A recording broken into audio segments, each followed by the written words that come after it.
It's the Wait a Minute Show. Bruh, ain't that right, Lil Pan?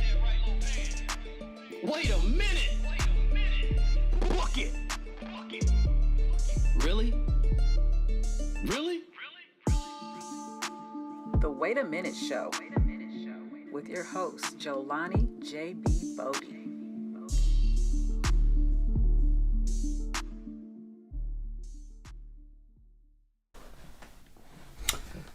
What is up? What's up, ladies and gentlemen? Once again, it is your man, Jelani J.B. Bodie, and I am coming to you for another episode of the Wait a Minute Show here on YouTube, but also, by way of the waitaminuteshow.com.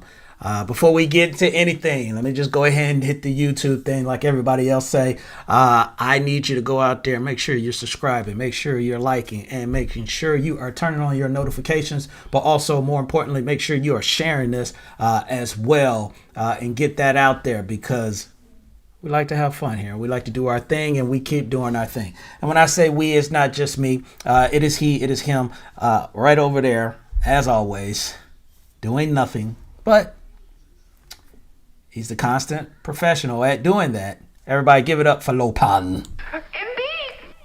What's up, Lopan? So we got a lot of stuff. NBA talk, a lot of playoff talk. We'll get into some NFL talk as well. I guess you can't go without talking about LeBron James. So we'll get into some LeBron James talk. This past week, Stephen A. Smith had some things to say in regards to LeBron. So I'm going to give my opinion on that. Talk about my Detroit Lions. Body language. Body language is important. Yeah, we'll get into that. And do not go anywhere because at the end of the show, we will be giving out a Big L award. Ain't that right, Lopan? Indeed. Yes. So you don't want to miss that. Someone's going to be giving the Big Loser award. But regardless, let's go ahead and move on from that and let's get into our first topic, which is today's game. Game 3, Boston versus Milwaukee. Tight game, 103 to 10. What was it? 103 to 101 was the game today. Bucks win in a close one, followed behind a big production put up by Giannis Antetokounmpo, 42 points. That was followed with Drew Holiday. He had 25. Al Horford on Boston's side had 22, and Jaylen Brown had 27. So this game, it was all over the board. It started out slow. The third quarter was crazy because Milwaukee got into a rhythm and they got ahead and they got up as much as 14 points. But Boston, as they've been doing since the All-Star break, with putting up points when they need to put up points, they made a valiant effort storming back. Jason Tatum did not have the greatest game. He only had 10 points. He struggled mightily in the first half, so he was trying to pick things up, but it just didn't work out for him. And it came so close. It came down to, at the end, that Al Horford was a putback away from tying the game up and going into overtime, but they ran, out of time. So what I'm going to take from this is that, look, the Milwaukee Bucks, I got to give them credit because they have been able to overcome not having Chris Middleton out there on the floor. Guys have been stepping up, just like Drew Holiday. You had guys, step up as well in other roles. Bobby Portis gave them a little bit. Brook Lopez gave them a little bit. Grayson Allen is giving a little bit. So, and some of that is just the defensive presence. Some of that is just the slowing down or making it aggravating for guys like Jaylen Brown and Jason Tatum on Boston's side. So for them not to have Chris Middleton in this round, you got to give them a big ups. You got to give big props to what Coach Bud and what this team is doing. Now, having said all that, we know the biggest reason why this thing is doing what it is because of Giannis. And he's picking up kind of where he left off in the NBA Finals, where it's just like, look, I'm going to give you whatever it is that I need to give you. And today it was 42 points. Next game, it might be 50 because you got to think that Boston, which they made the adjustments, and actually in game 2, we were talking about it before on X Squad Radio Network about how their shots was falling. You got to think that once when they get back to game 4, that their shots will be falling to some degree. They struggled again. shooting from the field.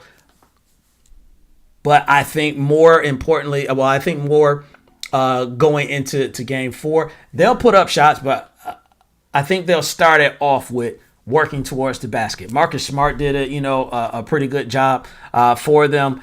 This kid, Brent Williams, and I'm calling him a kid. He's a grown man, so I'm not going to call him a kid. Brent Williams has been playing pretty well in this on both sides of the ball for offense and defense when you're asking for a role player actually, to kind of try and slow down, Giannis. So the game 3, I still think, the Bucks can win this. But it's going to be very tough. I really do think this thing is going to go 7 games. It easily could be, Boston winning this series, because you got to think at some point they're going to have to make Milwaukee pay for not having Chris Middleton in it. But it is all due, credit to what the Milwaukee Bucks is doing. But Boston is going to have to get in there and make them one-dimensional. If Giannis get 50. 55, Drew Holiday can't have 25. You're going to have to pick it up from other guys. Jason Tatum, he's going to come back. I'm not going to be surprised. I won't be surprised if Jason Tatum come back with a 40-point game. Okay? I'll say that, right now. Lopan, he got some money on the game next time, so he probably going to say, yeah, Jason Tatum too. Embiid. You shouldn't be betting on games. It's not a good look for you, Lopan. But regardless, Game 3 is in the books. It was a good game. Some questionable calls. I will say that. Some questionable calls in that with the refs. You got, at times, Marcus Smart. There was, the questionable call whether or not he was shooting a 3 or not.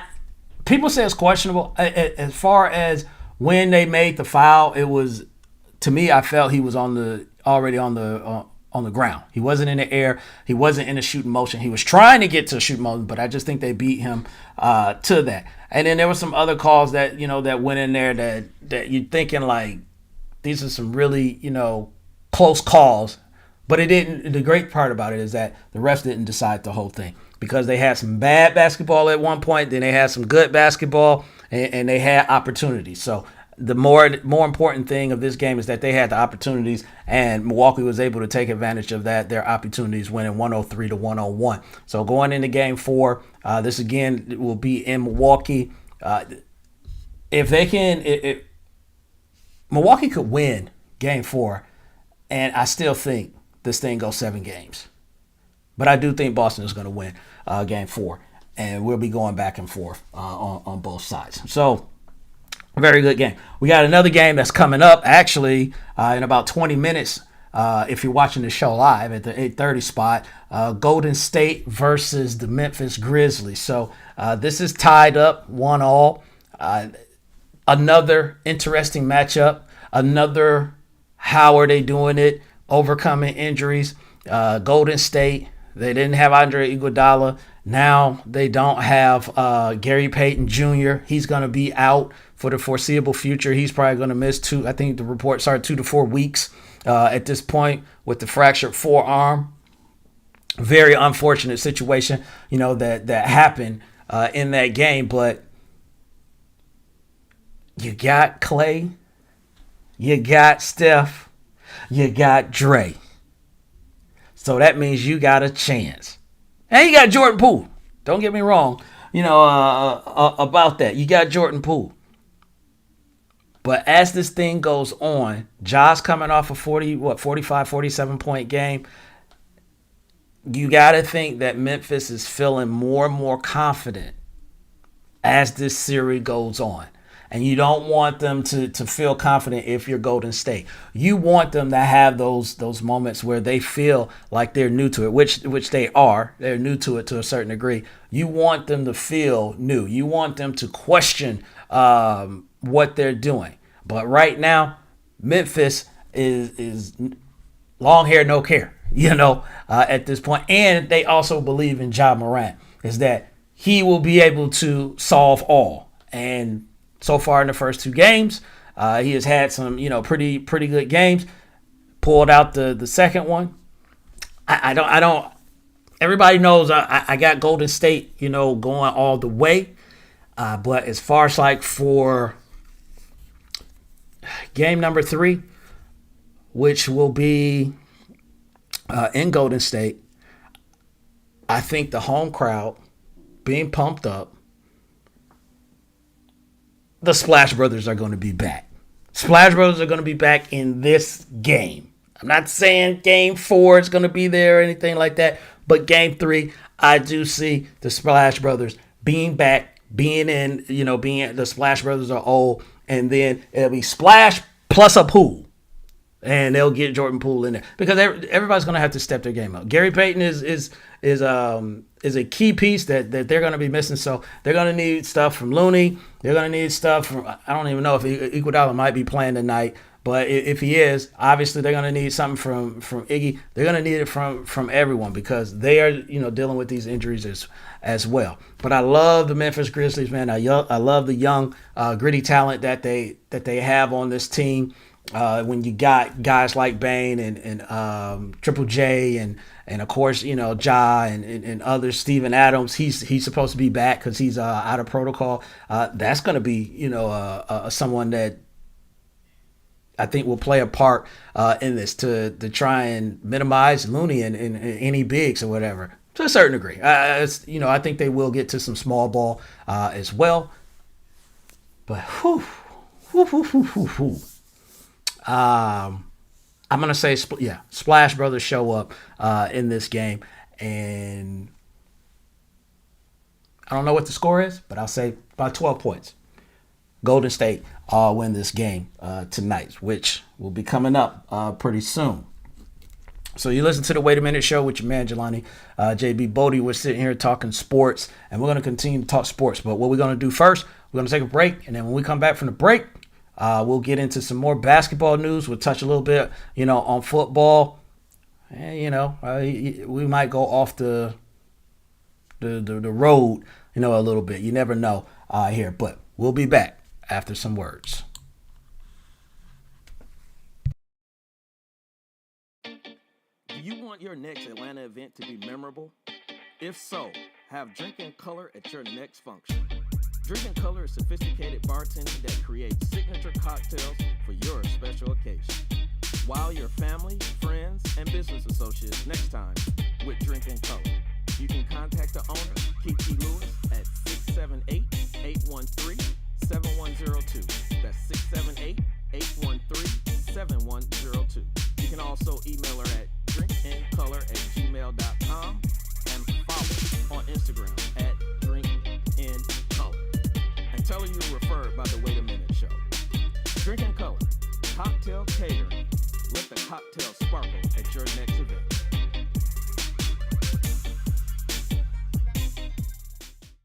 Do you like making an impression? Who doesn't? Well, when you want to dress to impress for less, check out Rail Scott at Prime Ties to Go on Facebook and Instagram. Quality accessories for men and women at low, counted low prices. Everything from ties, bow ties, watches, bracelet, earrings to pocketbooks. Don't miss out. Check out Rail Scott, the owner, at Prime Ties to Go. That's Prime Ties, the number 2, Go on Facebook and Instagram.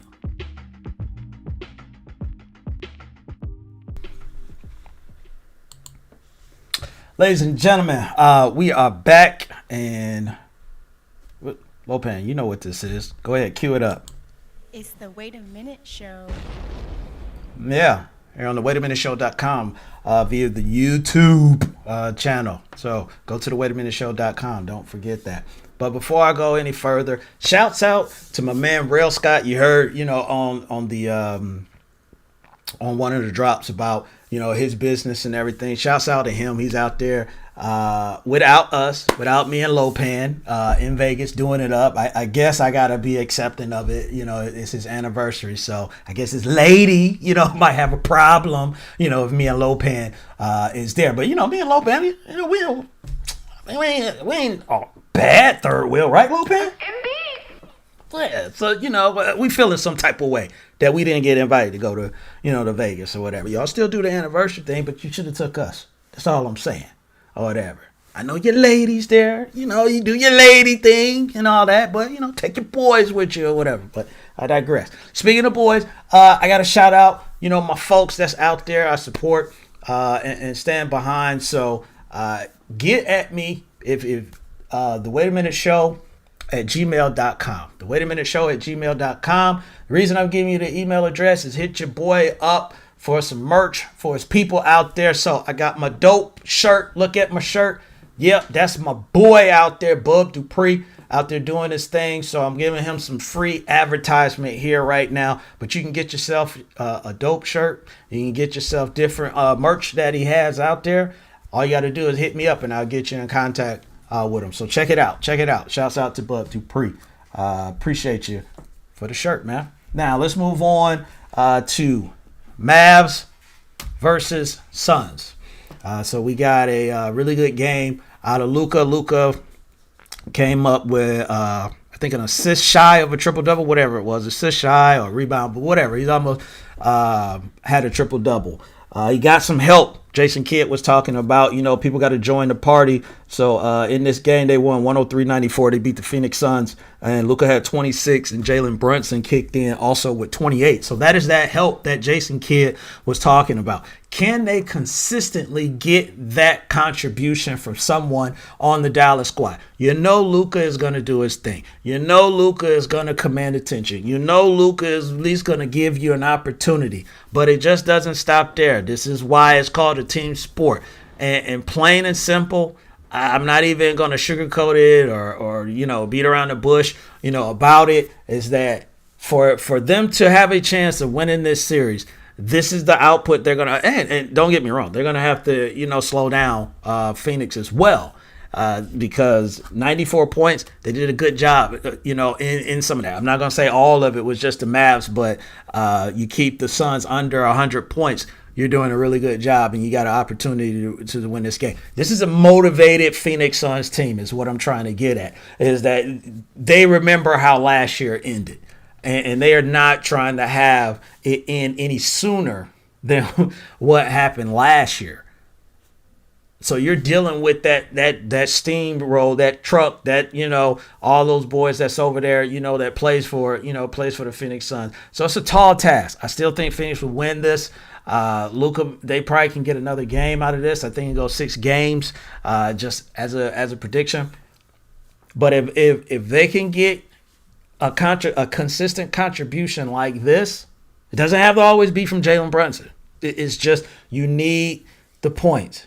You need to be able to put Phoenix in an uncomfortable position, because you already know if the game's on the line and Luka got the ball in his hand, you got a problem. You got a big problem, because he's not scared of the moment. He's prepped for this for the last 8 years. Let's just say that.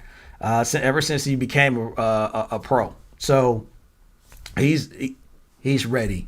And he wants to show, you know, the world what they can do. So game 3, good game.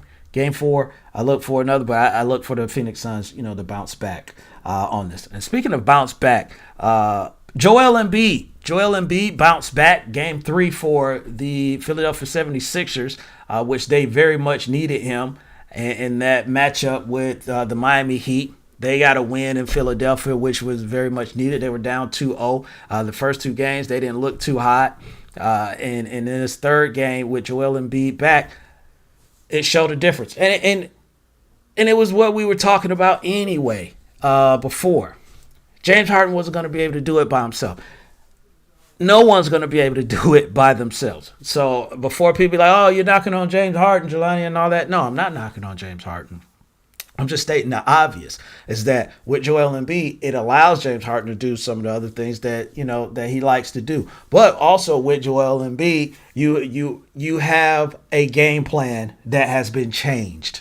You have a game plan that has been altered. So whatever Miami's game plan was without Joel Embiid, you can't have that same game plan with Joel Embiid. And it showed on the defensive side. Also, it showed on the offensive as well. It does a lot, you know, for your for your teammates when you got that pressure taken off of you as somebody that shares it. But also, Jalen Rose talked about this, and I hear him talk about this all the time, and he's absolutely right in this statement as far as role players and how they play at home. They play different at home than they play on the road, and I truly do believe that. You're in a more comfortable area. You're in a comfortable arena.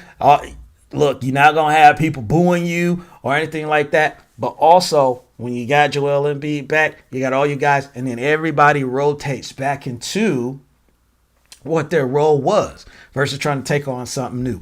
Do I still think they can win this? I'm not 100% sure. I'm not 100% sold on them winning this series. I still think Miami is very deep, and they're coached, very well. So it's not going to just be an easy out. But with Joel Embiid back, it gave them, a shot in the arm. They was juiced up. I'm sure the fans was juiced up and everything. But more than anything for the Philadelphia 76ers, it's really overcoming lost leads or situations where you were supposed to take advantage of and you haven't been able to do it. So the Miami Heat, yes, is a problem, but they got to, solve that first. If they solve that and they don't run into those pitfalls that have doomed them previously that we saw like last year, and some of that, people aren't around, to contribute to that. So that's not what I'm talking about. But if they can overcome that, they got a shot. I still think Miami, wins this thing. But Joel Embiid being back, obviously definitely turned this game from being maybe a sweep or over in 5 to pushing this thing 6 and maybe to the brink 7 games. So Joel Embiid is a big factor in this. So we're at the LeBron thing. LeBron news. Yeah, we're here to talk about LeBron. All right. And the reason I'm talking about this is someone called me and they said, Jelani, did you hear what Stephen A said about LeBron James? And I'm like, what? I mean, it could be anything these days. I checked it out, said, okay. So Stephen A, and I'm sure most people have already heard this, he spoke about the LA Lakers and the status of the LA Lakers and going forward, what could be done.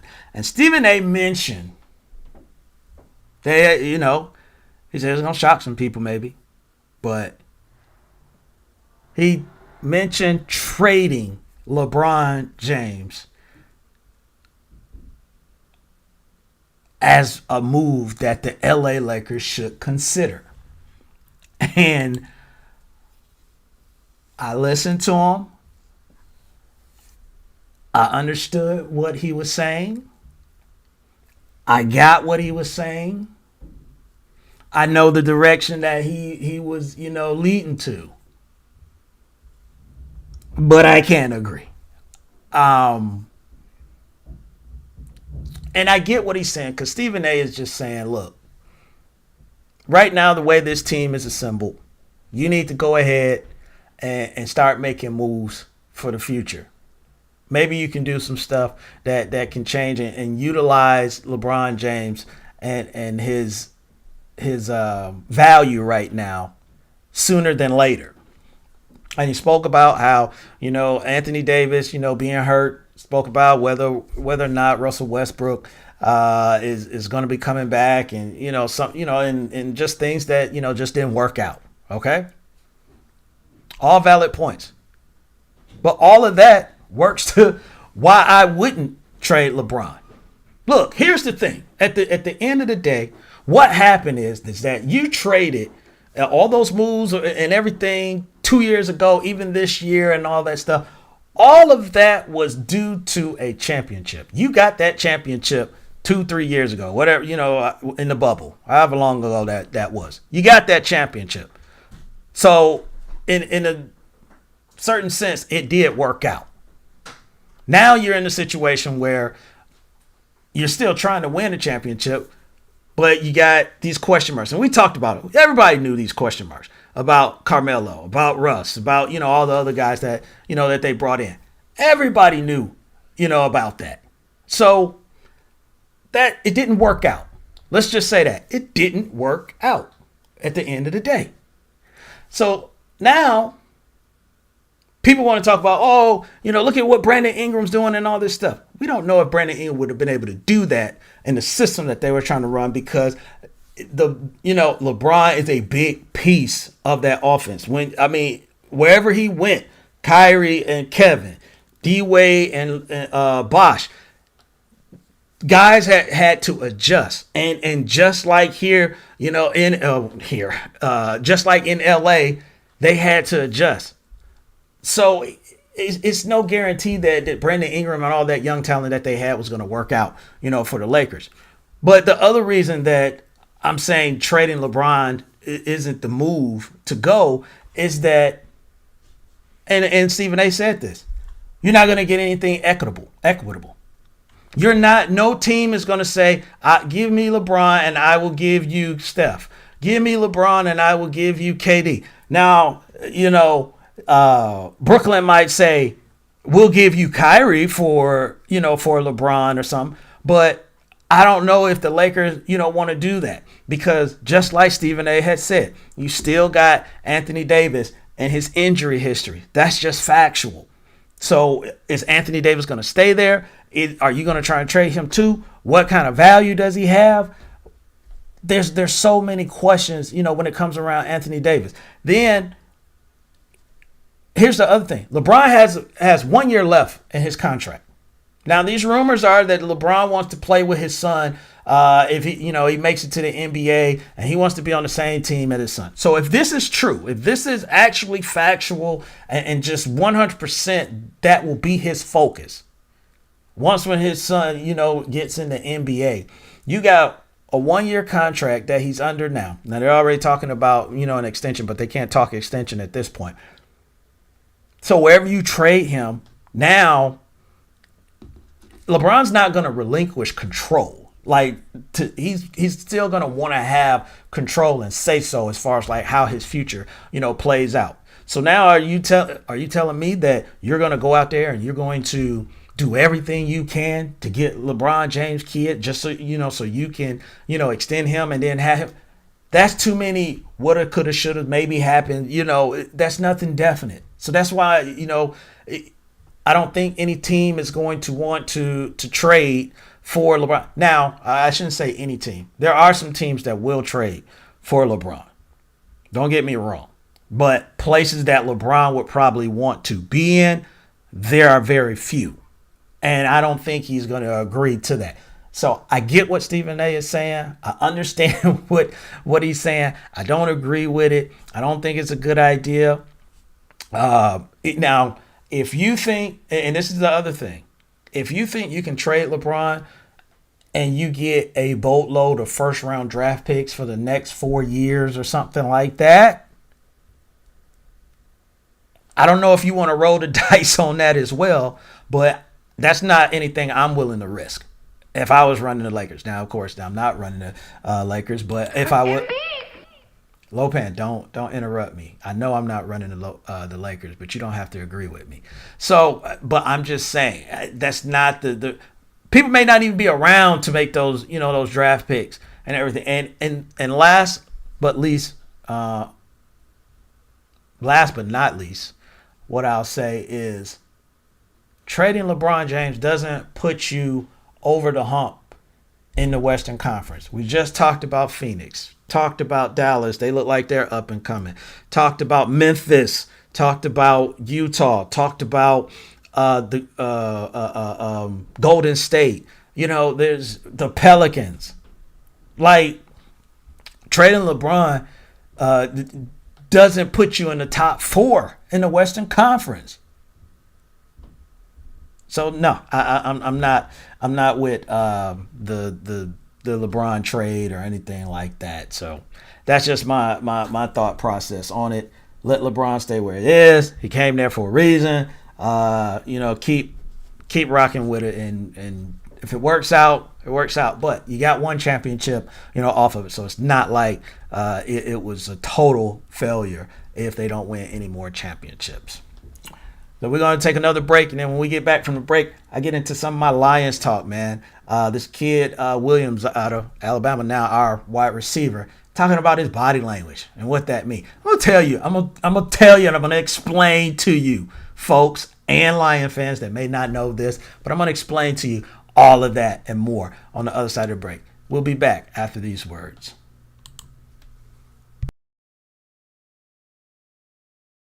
Do you want your next Atlanta event to be memorable? If so, have Drinking Color at your next function. Drinking Color is sophisticated bartending that creates signature cocktails for your special occasion. Wow your family, friends, and business associates next time with Drinking Color. You can contact the owner, Kiki Lewis, at 678-813-7102. That's 678-813-7102. You can also email her at drinkincolor@gmail.com and follow on Instagram at drinkincolor. And tell her you were referred by the Wait a Minute Show. Drinking Color, cocktail catering. Let the cocktail sparkle at your next event.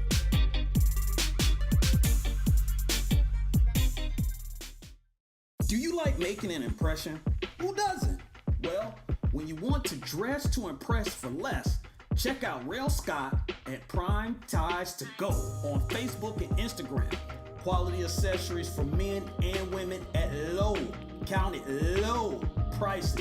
Everything from ties, bow ties, watches, bracelet, earrings to pocketbooks. Don't miss out. Check out Rail Scott, the owner, at Prime Ties to Go. That's Prime Ties, the number 2, Go, on Facebook and Instagram.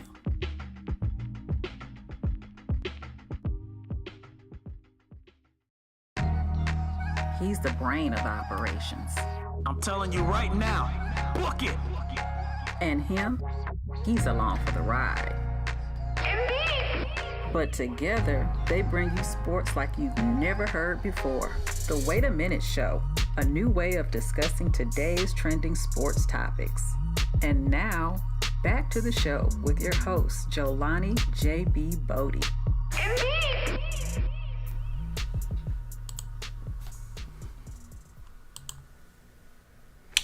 So we're back, ladies and gentlemen, from the break again. And before we left, I was talking about the Lions and their newly drafted, acquired wide receiver out of Alabama, Jameson Williams. And people were talking about Jameson Williams and his body language and his facial expression and how he was carrying himself, after finding out that the Lions, had drafted him. And so he spoke about it, saying that it was, he was tired, the previous night, the process and all this stuff and everything. All right. So I'm going to be real with y'all right now. Okay. This is, yes, everybody know the Lions are my team. Everybody know I root for the Lions.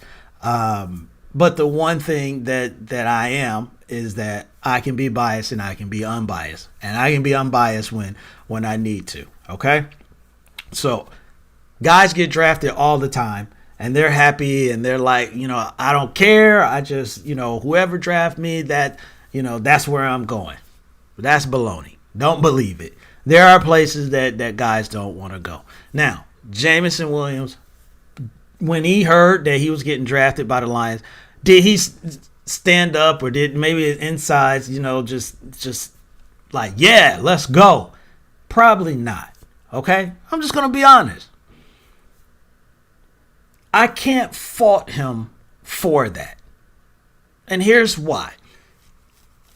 Do I believe he's going to come and work and be the best wide receiver he can be? Yes. He's a competitive guy. He's going to want to prove people wrong. This is an opportunity for Detroit to change the narrative. Because when you look at it at the end of the day, yes, it is a great opportunity. Everybody doesn't get a chance to play professional football. Everybody doesn't get a chance to be paid, the salary that he's going to get. Yes, I understand, all of that. All of that. It all makes sense. But if you look at the history of my Lions, And it's like, hey, previous history has shown that things have not worked out there. Now, of course, Dan Campbell and the new GM, and they weren't there, and that's what they're trying to do. They're trying to turn that around. So part of taking over on the Lions gig is changing the narrative, changing the viewpoint, changing people's ideas. And some of that goes for the guys that you draft or some of the guys that you bring in there. Now, do I think the kid's lying?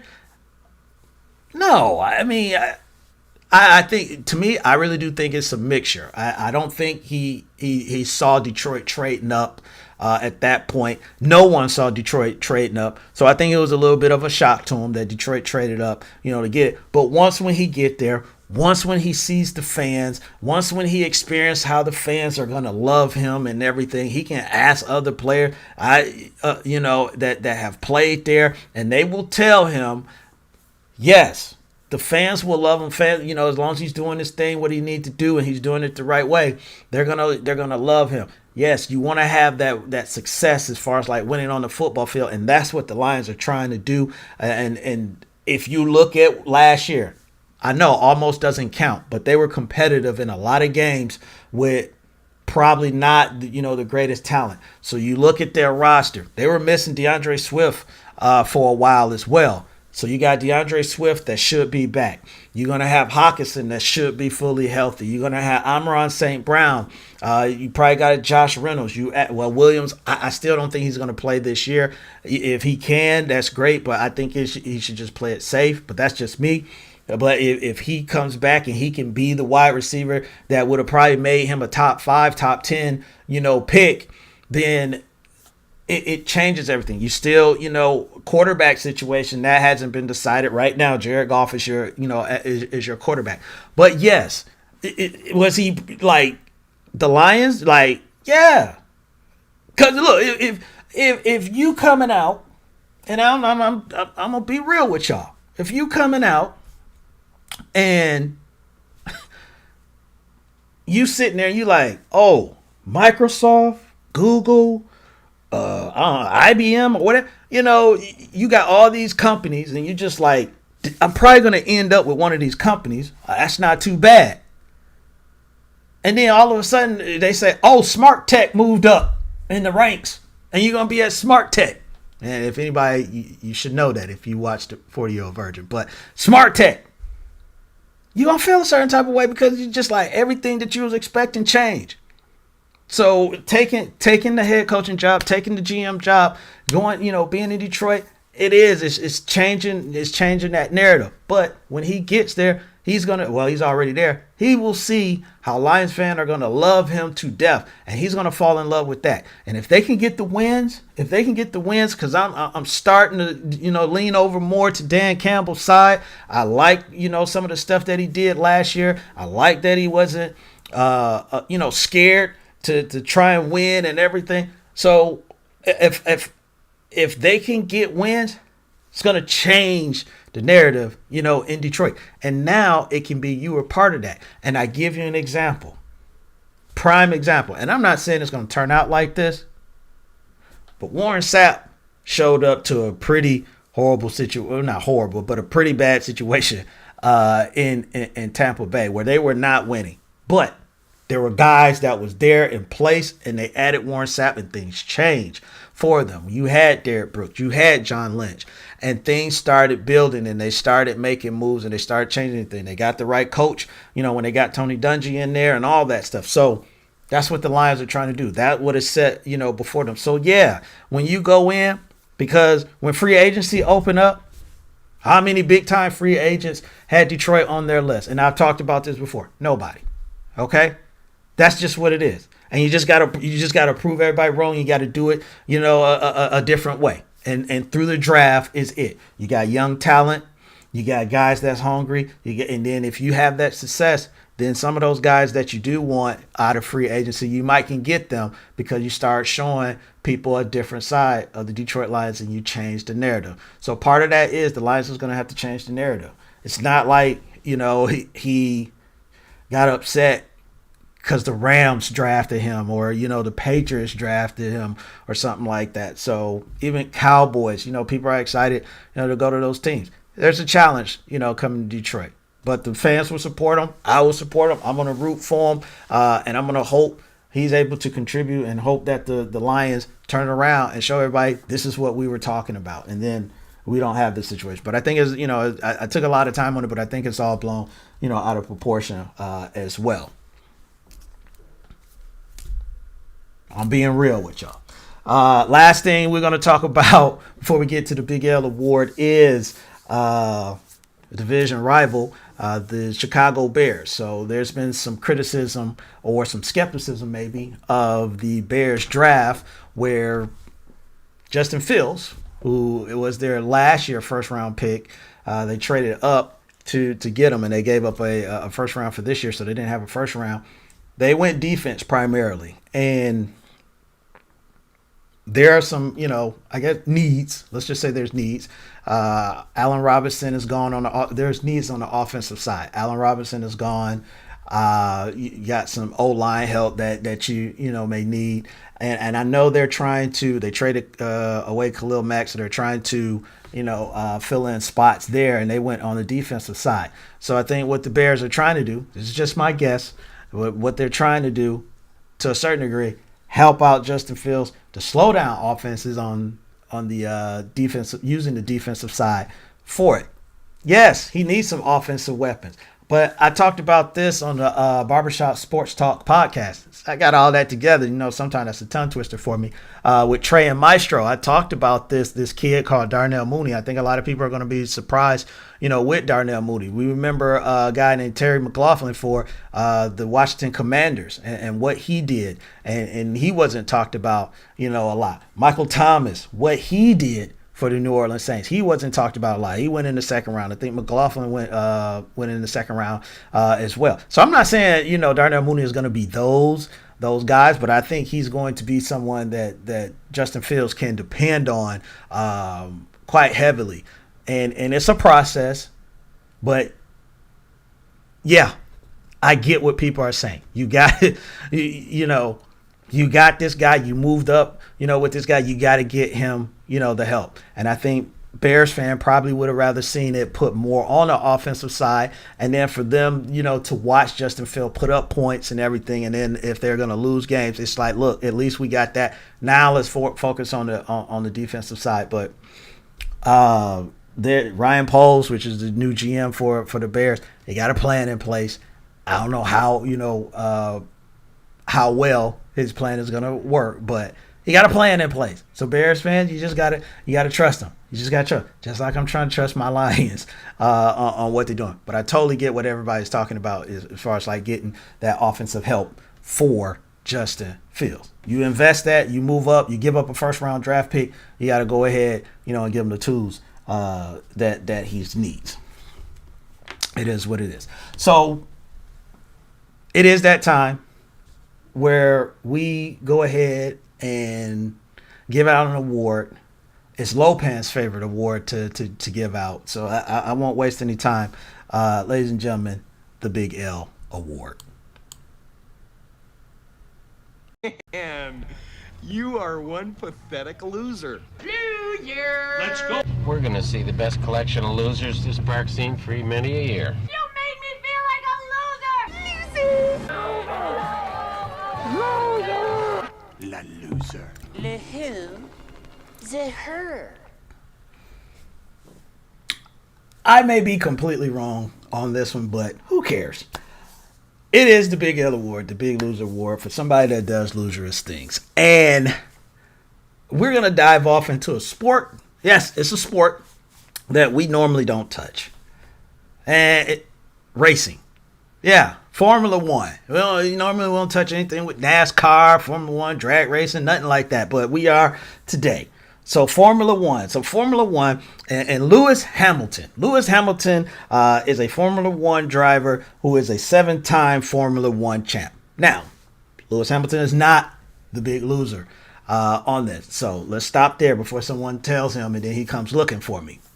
But Lewis Hamilton is part of why we're talking about the Big L Award. So Formula One has came out with this rule. Now, look, if I'm wrong about it, then you can make me the big L, award winner. But Formula One has came out with this rule where they're changing some of the things, drivers can do. And one of the things that they talked about was jewelry. So like piercings and, like earrings and, I guess, the chest thing, whatever. And Lewis Hamilton was like, wasn't feeling it. So he showed up to an event and dressed like an 80s rapper. Basically had all the Dookie rope chain. No, it wasn't Dookie rope chain, but had all the, the big necklaces, drenched all over him and everything. And he's trying to prove a point as far as like, this is just, the Formula One being petty.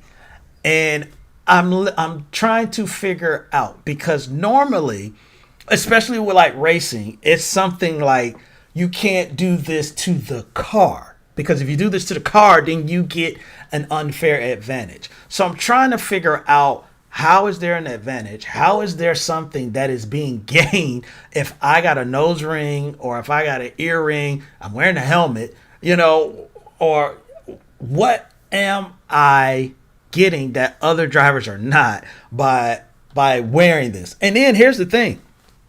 I got on a race suit. I got gloves. I got a mask on to keep me from the heat. And I got a helmet on. So at what point is someone going to see these things?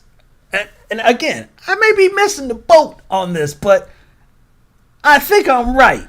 And that's way too much time. You got way too much time on your hand to be trying to come up with rules about that, about not wearing jewelry. You can't wear a bracelet or something like that. I just don't get it. Because what are you saying? Oh, if you get in an accident, then the break. No, you got more problems on your hand if you get in an accident than worried about a bracelet or a necklace that you got. Now, maybe. The one thing I will say with the necklace, maybe you don't want it because it could get caught on to something. Maybe that.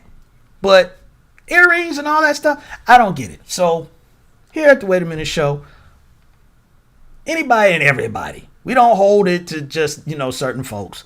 And we're going to go ahead and give out the Big L Award to Formula One racing, talking about wearing jewelry. I just don't get it. See? Another loser. Indeed. As well, Lopan. Yeah. So there you have it, ladies and gentlemen. Once again, the Wait a Minute Show.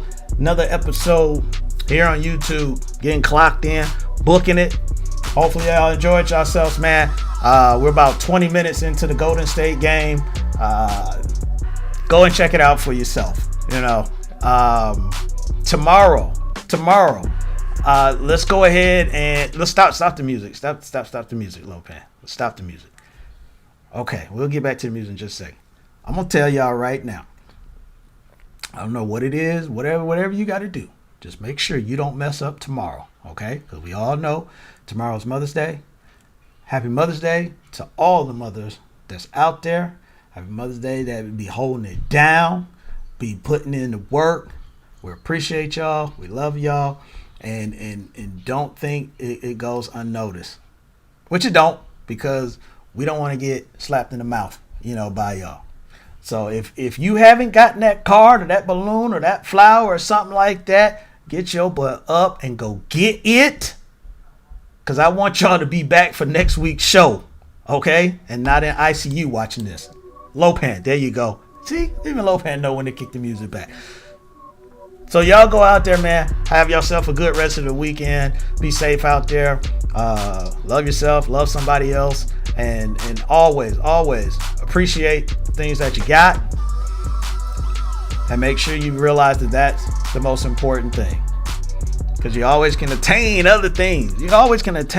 But you never want to forget what you already got as well. So for your man, Jelani JB Bodie, host of this thing called The Wait a Minute Show, I'm going to holler at y'all later. And we'll do it again. Two things as always. Stay positive and push forward. And I'll holler at you later. Lopan, let's go.